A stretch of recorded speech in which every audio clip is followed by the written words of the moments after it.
Hey guys, Matt here. Today we're going to continue our look at the new wave of Marvel Legends, the X-Men wave, looking at Wolverine. If we want to just jump ahead to look at the package, it's right here. What you can see is that this one includes an extra pair of fists, Wolverine, and then the Juggernaut head is the Build-A-Figure part. The sides of the package feature Wolverine artwork. The top features the X-Men logo, similar to the other figures in the case except for Deadpool. And then if we take a look at the back, you can see there's a short little bio at the top talking about how strong and nearly invincible Wolverine is and how he makes people run. And then also you can see the cross-sell at the bottom. So I kind of glazed over the packaging and the figure in the box. To be honest, this is the second time I filmed this and I've already opened the figure up, so I can't actually show it to you, so we're using an old picture. But with nothing else, let's go ahead, let's look at the figure loose and check him out. Alright guys, so here's Wolverine out of the package. Wanted to highlight three things really as we start this look at the figure loose. The first is going to be his claws. The claws are pretty unique on this figure in that they are removable. So if you see your Wolverine in the package and you know, the claws look a little bit wonky, you can take them out and then pop them back into place and make adjustments. I've been able to get mine pretty good, not quite perfect, but it's a nice touch, and you know, with how thin the claws are, I mean, they look really good, especially compared to some of the thicker claws that we get on some Wolverines, you know, just because of tolerances and material, you know, properties for the design. Here they able to find a way to make the claws really thin and claw-like, but yet still have them look good. The only thing I would avoid in package is if you do see that the claws are specifically bent, that'll be tougher to fix. But if they just look like they're angled a little bit funny, you should be able to make adjustments. The second thing I wanted to highlight on this figure is the extra points of articulation. So I'm not going to run down all the points, they're the pretty standard ones. However, he does have an extra joint with his shoulders. So he doesn't just have the ball joint shoulders, he also has this extra joint in his chest that lets him pull his shoulders back and bring his shoulders forward like he's doing a pec deck at the gym or a fly. And this lets him take some unique poses, you know, like the Wolverine, you know, across the body X pose. It also lets him do a good backswing on, you know, if he's going to go shred somebody with his claws, he can get a good backswing.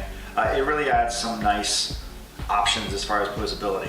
This isn't a point of articulation that a lot of figures have, and it's not one that most would need. The inclusion of it, though, on Wolverine is really, you know, quite fantastic, and really can make this a fun figure.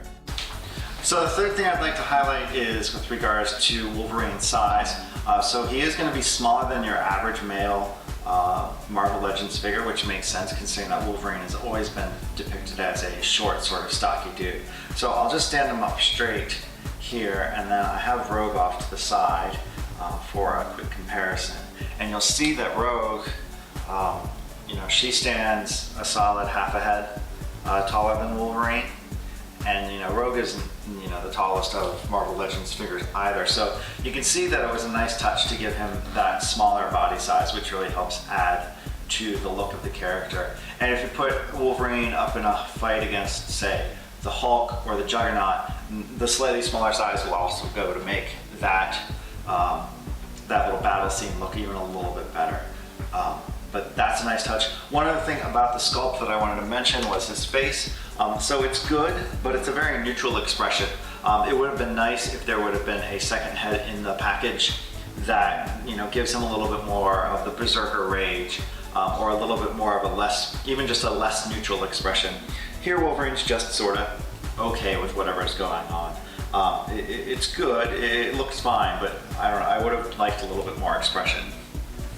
The only accessories included in the figure are a pair of alternate hands that have the claws, you know, not extended, so that just pops right on.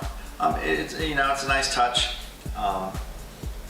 You know, gives you some good options for posing in photographs. You can do one out, one in, or both.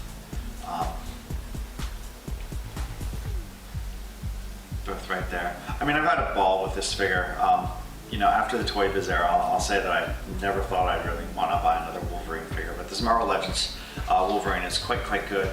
But yeah, I mean, I had a blast. I took some photographs with him with a couple of the other Marvel Legends figures, and also used Marvel Universe Colossus to do the fastball special.